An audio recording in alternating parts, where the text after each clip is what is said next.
He was sentenced to life in prison without the possibility of parole, as well as 60 years for the other charges. So today we're going to go back to a couple of familiar spots and a few new ones. So I hope you'll join me. Okay, let's go. We're back at our favorite restaurant. Where do you think we're going? That's a hint.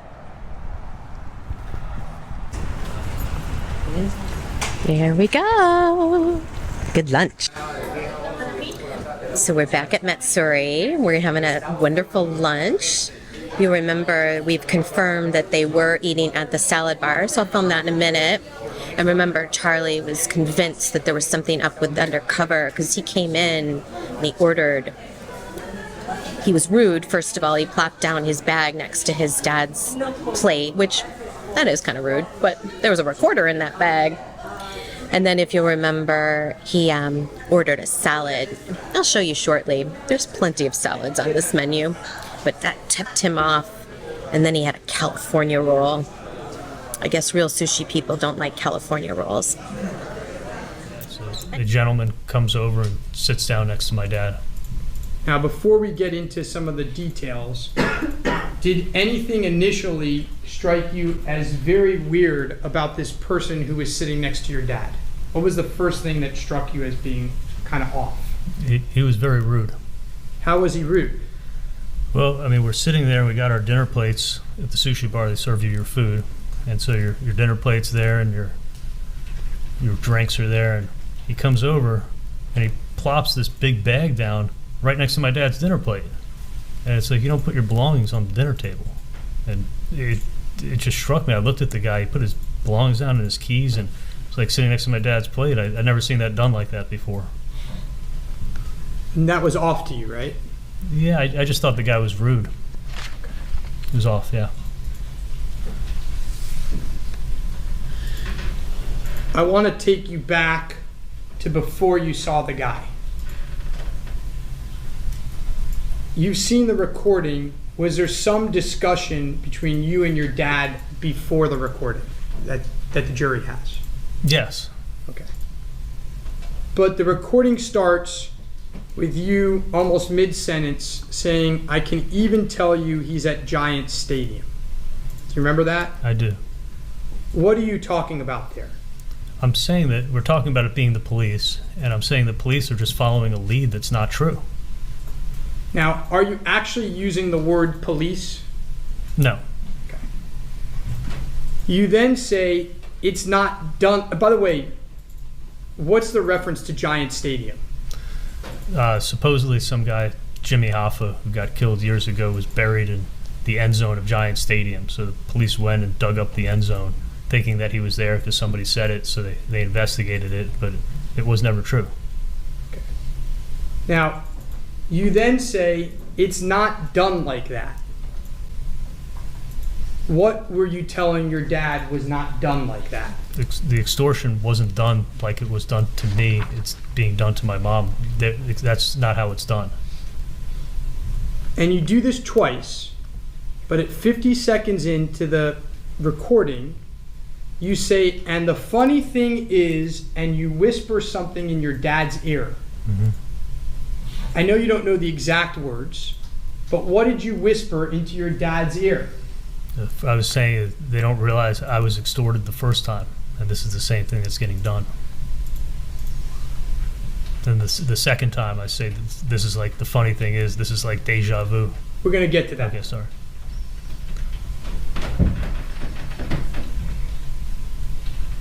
Then there is talk about why they didn't go to Wendi. And why did you think they didn't go to Wendi? I think they didn't go to Wendi because the police already spoke to her. And Harvey asks you if Katie agrees with you. Agrees with you about what? That it's the police.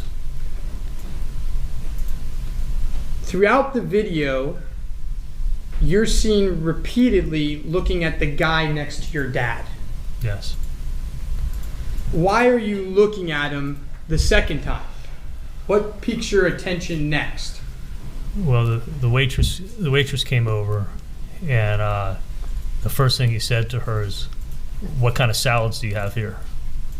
And she even just looked at him. I mean, it's like, it's a sushi bar. You come here to eat sushi, and it's not a place where you come in and you're like, "What kind of salads do you have here?" And then when I looked at him, he looked at me, and then he ordered his salad. Look, there's tons of salads on the menu. Remember, he said he just knew something was wrong with that undercover because he ordered a salad. And then he ordered, a California roll, remember? You're then eating and you say to your dad, "I think there's a recorder in the bag." And your dad asks whether they can do that, and you say they can with a warrant. Why did you think there was a recorder in the bag, and who did you think was sitting next to your dad? I mean, the way the guy ordered his food, I mean, he clearly doesn't like sushi, and he's sitting in a sushi restaurant, and then he's sitting there with this bag on a table next to our dinner plate. He's either the rudest guy ever, or could be a police officer, or I could be just completely wrong, and he is just a rude guy. And so what happens after, as Ms. Kappelman says, he was made? What happens after you realize that he is a police officer, or someone, you have suspicions that he's a police officer? Yeah, we no longer talk about the extortion. Why don't you talk about it? What would be the problem with the police knowing about the extortion, the first extortion? It's the same reason I didn't go to the police the night of July 18th, is that I was worried about my life, my family's life, and I bounced back and forth between should I go, should I not go, and every time I went through the pros and cons. I mean, it wasn't going to bring Dan back. The people who did this don't care about killing someone in the middle of the day. I mean, there's not a question, especially sitting here and seeing Luis Rivera come in, and I know who Sigfredo Garcia is. I don't think these guys would have cared. I think they would have killed me.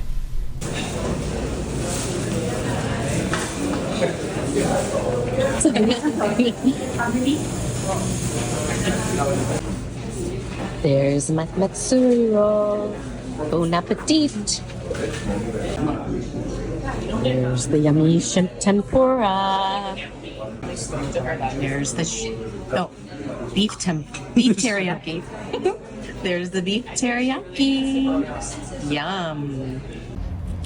So anyway, we are in the parking lot, and if you recall, we learned from Charlie's trial that after they had lunch at dinner at Matsuri, they came into the parking lot, and Harvey asked Charlie who Tato was. He told him that Tato was the head of the Latin Kings. Your dad walks you to your car first, and what happens? We're just talking, and he's asking me a few more questions, and then he asked me about who's Tato. Like, what's the story with him? Did Katie know who Tato is? And at that point in time, for the first time, did you tell your dad what you had learned in the car with Katie the day before? Yeah, I mean, at this point, I'm not holding anything back from my parents, and I told my dad that, yeah, Dad, Tato's a real person, and he's the head of the Latin Kings of Miami, and he's the one who killed Dan. When you tell your dad that, how does he react? He's like, look, you think it's the police, why not, maybe you're right, maybe you're wrong, let's just go to the police now. Don't you think that's the safest thing to do? And I said, absolutely not. I mean, these people are connected, they know other people out there. I didn't go to the police originally. I don't want to do that. And he's like, well, I said, I think it's the police, so there's nobody's going to get hurt. And he's like, well, what if you're wrong? And did this discussion go back and forth for a while? Yeah, because I mean, what do you say when someone says, what if you're wrong? I mean, you're going to get killed. What did you tell him you would continue to do? I said, listen, I'm going to talk to Katie. I'm going to, hopefully she'll come by and see me tomorrow, or I'll talk to her and see if she's reached out to these people and to see if it is legitimate extortion or if it's just the police. did you again go over with your dad all the reasons why you were sure it wasn't the police? That it was the police. I'm sorry, that it was the police. Yeah, at that point I did. I rehashed everything again and went through everything that we discussed. And at the end of leaving the restaurant, what did your dad agree to? He agreed not to go to the police. We're going to go to our next destination. All right, see you soon. Now take the Florida's Turnpike exit on the left. All right, so we are getting on the turnpike. We're heading north from Miami. That's where the Adelsons lived. They were renting a condo at the time of Dan's murder. They still owned the Coral Springs home, but they were coming from Miami. And remember, they had allegedly $100,000 of stapled moldy money with them. And they were going by to see Charlie. So that's where we're headed, guys. We're gonna go drop off the cash. Woohoo! So we're on our way to Charlie, dropping off the 100K, the moldy money, money. At the top of our screen, 921, a little further south, and then 940 and 1139. The next events we have with location would be consistent with the area of his residence. Okay. Now, who arrived at Charlie Adelson's residence during the time when Magbanua was still consistent with Rivera's residence? Donna and Hartby Adelson. Okay. Objection. What are the objection? Foundation. Approach. I could rephrase my question, Judge, too. Would that be all right? Okay. Go ahead and do that. Was there some evidence in the iCloud involving messages between Donna Adelson and Charlie Adelson where she says she is at his house on the evening of July 18th during a time when Catherine Magbanua is still more consistent with Rivera's house? Yes, Okay. Can you show us that message? I can.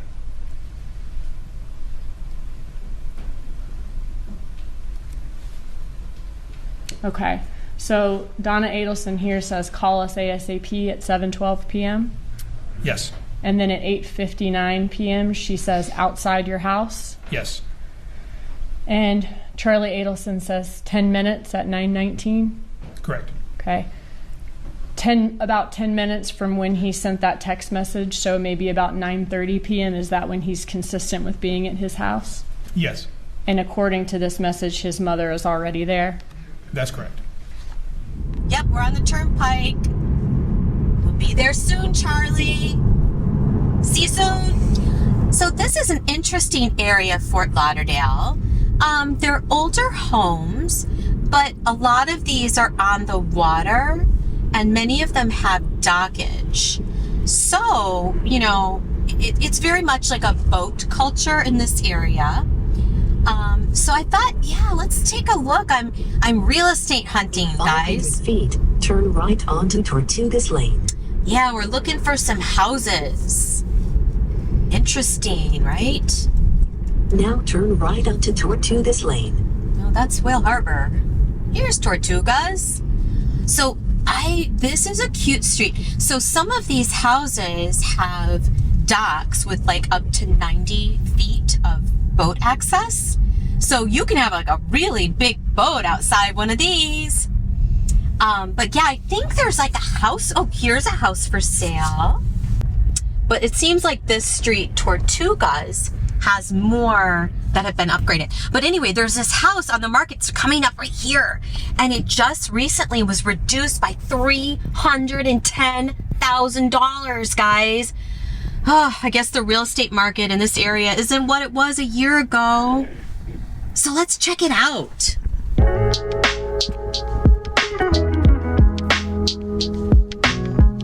Cul-de-sac.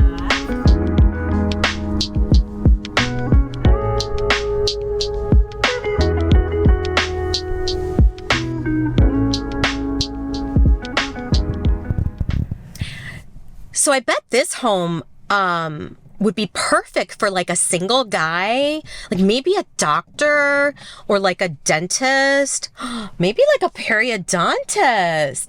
You could, so there's like a big dockage here. You can fit like up to a 75-foot boat, and you could like live the boat lifestyle and have parties on the weekends and take your girlfriend to Bimini Boatyard. You could have total Playboy lifestyle, don't you think? I think, yeah. What do you think? But anyway, we're going to go ahead and see what else is in this neighborhood, right? Maybe there's some more houses for sale. We'll check back soon. Okay, so let's check out what else is in this neighborhood. Now, this street over here, it's not as nice, guys. It's like next to a, I don't know, storage facility right here. We've got this like odd super food store. Just kind of, oh, Harbor Lane. See, cute. But yeah, we've got, oh, it's a oh my gosh, you can drive through. Can you literally drive through and buy your food? Oh my God. Doesn't seem to be as many for sale on this street. The Tortugas had quite a few for sale. I'll just keep driving along, checking it out. And oh, here's an interesting house. I don't see any barbed wire. I wonder if they have nice TVs in there. Oh, there's a package. Someone's got a present. You know, I'm glad at least it was able to help you out a little bit for those that year, whatever you're after you're there for. Yeah. Well, I'm taking the TVs. What's that? Like, I'm taking the TVs with me. Which one, the 80-inch? Yeah, I'm taking both TVs. Oh, yeah? Yeah, I'm claiming them. I'm taking them. If I have to leave. I know you said not today, but God, I hope not. Give me some time real quick, but... No. Well, if I rent it, I'm going to need the TV there. So what? Yeah. If I don't take the TVs off the wall, what was that? These TVs. The TVs are stuck to the wall? Well, no, they've got bracket mounts on the wall. You're going to walk in the house, it's going to look like it was riveted. Leave the TV there. You know about the bedroom TV set and the living room? Can I take one of them? No, leave them because the house is going to need to be shown. It's going to get shown. It's going to be shown, and it's going to have fucking 3 foot by 4 foot brackets on the wall. It's going to look like a missing TV. Oh, Honestly, Jennifer, you can get a 15-inch set for $600 now. Got it. Just saying, you're better off. Do me a favor, just do that. You can get a nice set for $500 for a 60-inch set. They come down late, but it's gonna leave them. I'm gonna have to go buy. If you do that, I'm gonna have to go buy TVs that are up there so it can be shown. Like when they pay you something. This is crazy. Okay, let's not talk about TVs right now, okay? I don't know. Anyway, guys, as I said, it's a weird street with a convenience store at the beginning of the street. We've got the liquor store. It needs a paint job and, frankly, a gut rehab. Yeah, here's the little liquor store. I think it literally is drive-through. Like, I think you can drive through. I wonder if they know Charlie. Hi, liquor store man. Do you know Charlie? Does Janice and Bubbles come get some beer? Hi. There it is. Look at those babies. Whoa. Here, I'm gonna turn around. Hi, guys. So we're at this place. It's an apartment complex.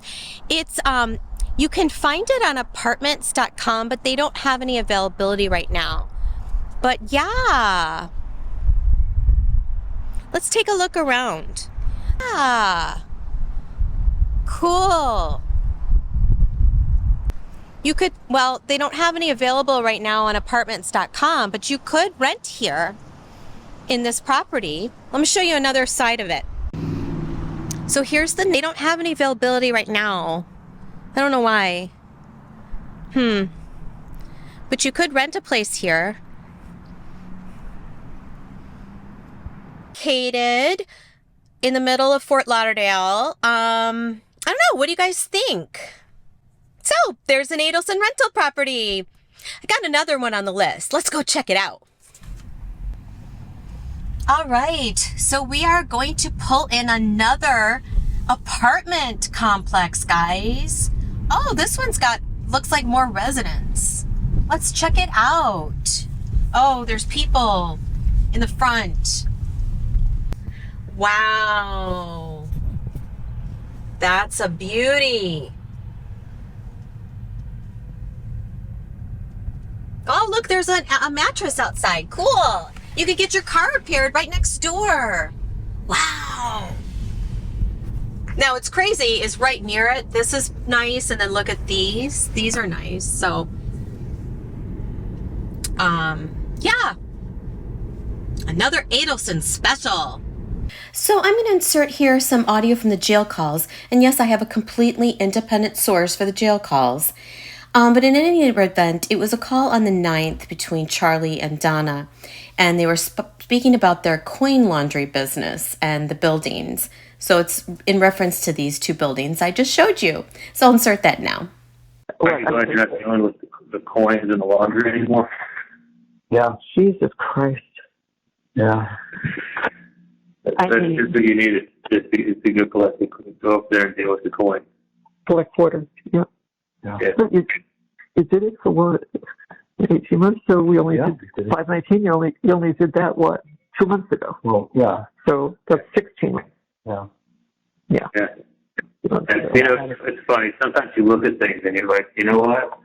It's so much cheaper to buy new, raise the prices on the laundry, put in the electronic stuff, and just do it right from the beginning. Right. Like, really what you did is you just spent a ton of time and wasted running around for what? The time?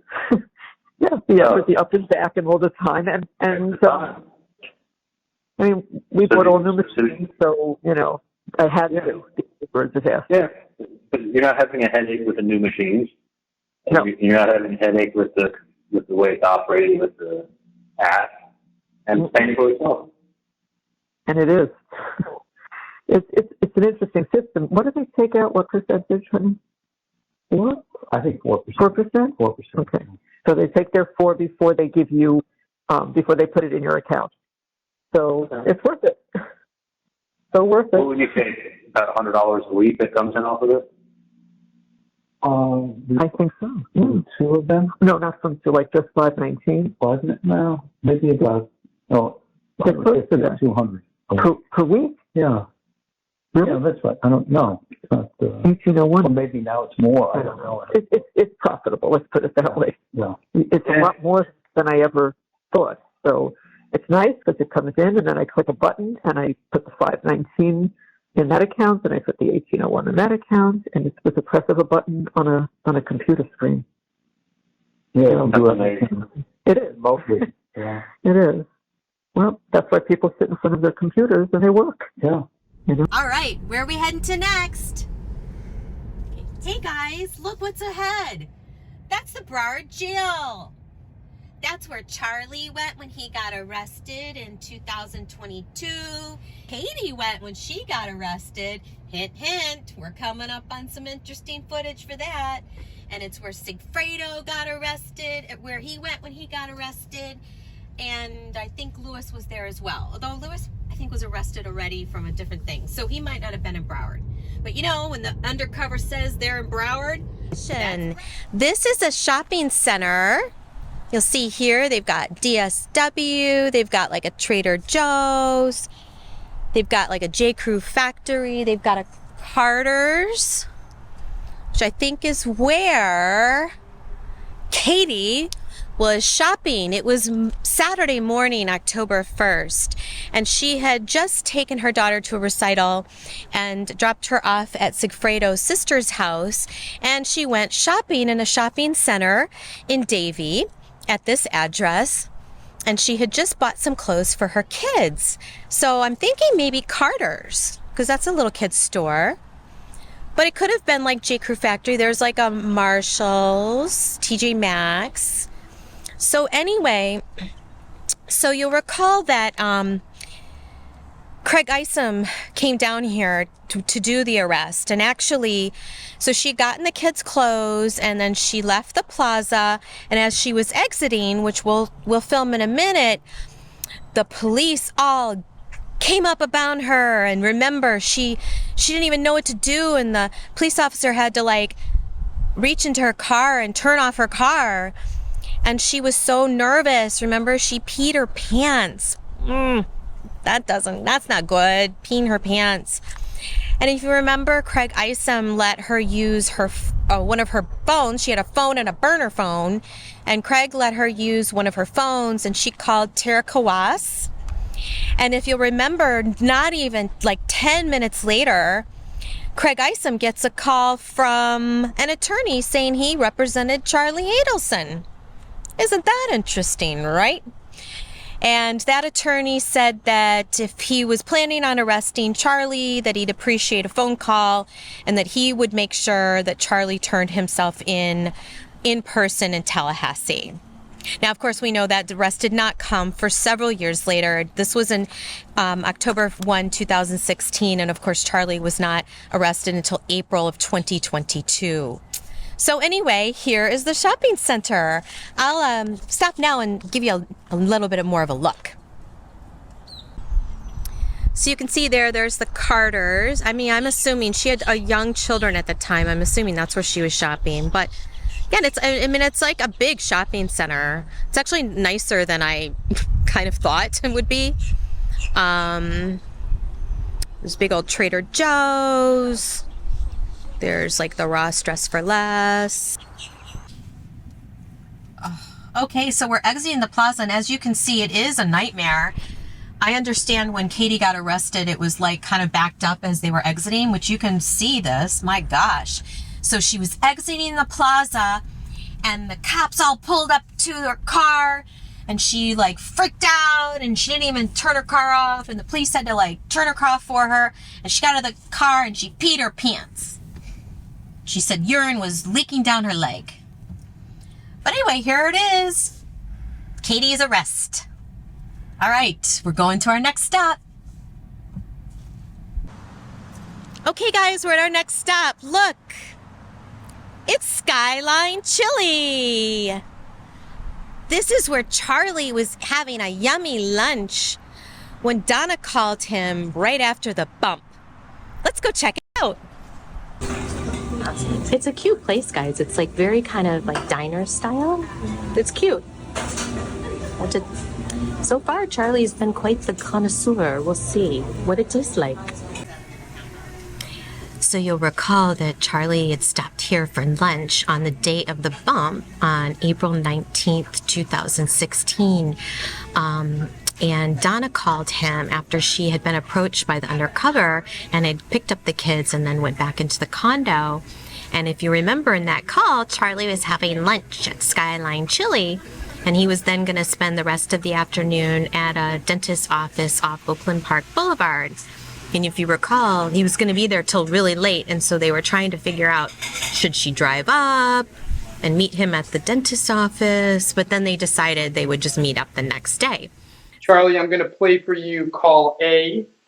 This is a call on April 19th, 2016, 2:09 p.m. It's the first call with your mom after the bump. Okay? Morning. So, if you had time tonight after work or some other time in the very near future, I need to speak with you. Okay. Okay? Did someone write a letter to you or something? I got some paperwork hand delivered to me. You're being sued? No, That's what I thought it was, but I'm going to need to talk to you. Okay. Okay? So, I could even, I don't know, have to figure out something. Depends how late you'll be, wherever you are. Well, I'm in Mitch Klein's office on Oakland Park Boulevard. Okay. So I'm right now I'm at Skyline Chili, and then I'll be at his office in the afternoon. Okay. So the boys will finish their piano lesson around 4ish, and I don't know how bad the traffic will be. I may take a ride with them up there. Does Dad know about this? Their dad's at work today, fortunately. What's Okay. I can't. Is it IRS or? Those IRS people, they kind of bother you sometimes, but, fortunately not now. Okay. So I will talk to you. I'll give you a heads up if I'm going to drive up that way. All right. Okay? And Does Wendi know that? Is it involved Wendi? No. So let me just talk to you later. And what is it? Is everyone's health okay? Yeah. All right. Does it involve me or other people? Well, probably both of us. What's that? Probably the two of us. So you probably have a general idea what I'm talking about. All right. So let's just find some time to talk to each other and take the boys for a ride, okay? You're going to take the boys up there? Wendy doesn't come home. Wendy doesn't get here till about 7. That's when Dad gets here. So it's ordered you talk to me today? Today or tomorrow. It's important. All right. I know what to do. Well, I'll be up at Mitch Klein's office. Do you want to come up? Oh yeah, it's still really late. Yeah. I'm just concerned that I would have to get up there and get back in time for Wendy to get them. Sometimes she gets out a little early. I would want her to find me not here. Can I ask you a question? Who is the paperwork sent from? Who was this? I see Ben. That's great. It was something that came hand to hand to me as I exited the building today. Was it anonymous or? Oh no, it's not anonymous. It's not anonymous. I just don't want to discuss it over the phone. All right, whatever it is, it is. I will. It's silly, but if you want, I wouldn't bother you. Trust me. Yeah, no, I know. Do you want me to come down to see you tomorrow? I actually have the day off. Yes, that would be wonderful. Dad actually starts later tomorrow. He goes in at 1 o'clock. We both work out at the gym from 9:30 to 10:30. So whatever it is, I'll take a look at the paperwork. Yeah. I hope it's not the IRS, but I will. I just would like you to review it and give me some input as to what your thoughts are. All right. Okay. So come down tomorrow. Dad leaves at 12, so anytime after 12 would be good. 12 tomorrow. Yeah, he leaves at 12. He starts at 1 there, so 12, 12:15. All right, I'll come down in the afternoon. That way I can hang out with you and see the boys too. That would be great. Perfect. All right, I'll talk to you later. Love you, honey. Charlie, where are you when this call happens? I'm at Skyline Chili, eating a bowl of chili. Your mom says that she had some paperwork delivered to her. Do you have any clue what she's talking about? I have no clue what she's talking about. What do you guess? I thought it was the IRS. What else do you guess? Is everyone's health okay? Do you think it has anything to do with either your extortion or Professor Markel's murder at this point in time? No, not at all. Why are you asking so many questions? My mom, I know my mom my whole life. She's talking weird on the phone. It's like something's obvious. I can tell something's bothering her, but she's beating around the bush. Now, your mom says, you say, does it involve me or other people?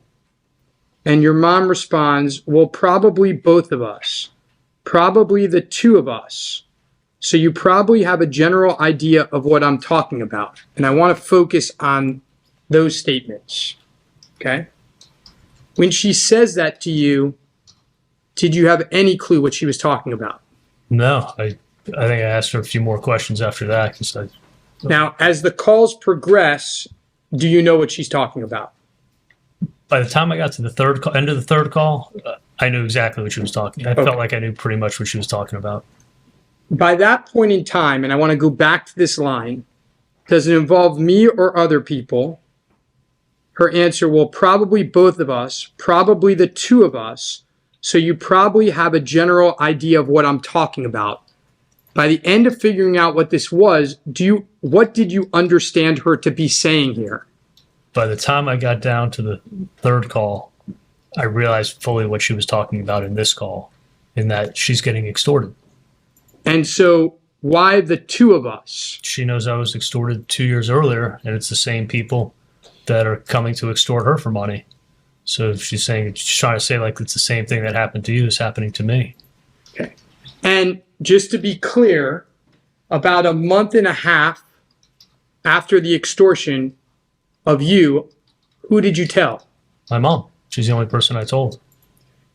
Now, when she says it's probably the both of us, probably the two of us, you understand the state's theory is that this murder conspiracy was, in addition to Katie, Sigfredo, and Luis Rivera, you, your mom, your dad, your sister. Do you understand that? I do now, yeah. She doesn't say probably the four of us, does she? No, she does not. She doesn't say all of us, does she? No. She says the two of us. Right? Yeah. Now, the bump, what was the bump? The bump was an extortion from Latin King gang members. Okay. Or actually, it was the FBI pretending to be Latin King gang members. Here's Skyline chili, guys. I'll let you know what I think in a minute. It wasn't bad. Doesn't taste like chili, though. Very cheesy. Guys, I am at JP Terravella High School.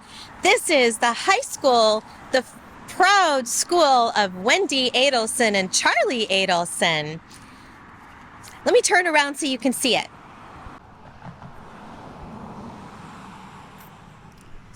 So, if you recall that Wendi was the valedictorian of this high school. Of course, it's closed. So I'm on the public sidewalk. I'm not trespassing. But I wonder, you guys, I wonder how the faculty and school administration feel about one of their own having now been convicted of murdering the ex-husband of one of their brightest students. Wendi was voted by her classmates as most likely to succeed. Most likely to succeed in what? Anyway, what do you guys think? The proud home of Wendi and Charlie Adelson. One's a convicted murderer and one's the valedictorian. All right, our last stop. So we are driving now in an established neighborhood in Coral Springs. This is down the street from JP Terravella High School, which we just saw, where Wendi and Charlie went to high school. So now we are turning up to the Adelson home where they lived while Wendi and all the kids were growing up. And recall, this is where Donna and Harvey's full-time home was at the time of the murder. They would wind up selling this house in August of 2015. And this is where Wendi and Dan's children fled to just days after Dan's murder, 2 days after he succumbed to his injuries, and 1 day after Dan's memorial. bright and early on that Monday, remember, Wendi and the Adelsons hit the road, Jack, and came here. She lived here for about a year because she was very scared for the safety, remember? She was scared. They have a tennis court in the backyard. It's kind of cheesy though, because like it's literally butts up next to the pool.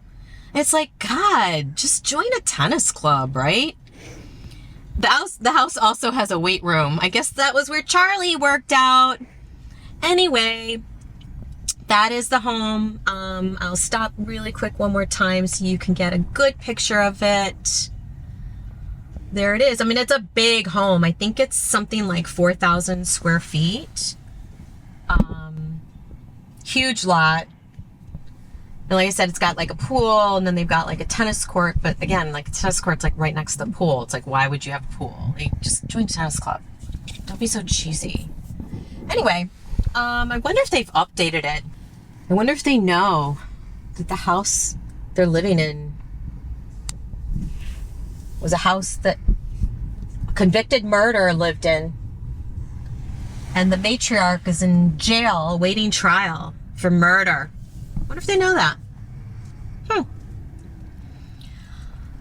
So what did you guys think of the final chapter of the Traveling Periodontist Tour? But don't fret, I have some new traveling videos planned and they'll be coming soon. But in the meantime, thanks again for joining. And if you haven't already, if you consider liking and subscribing, and I hope to see you in my next one. Bye.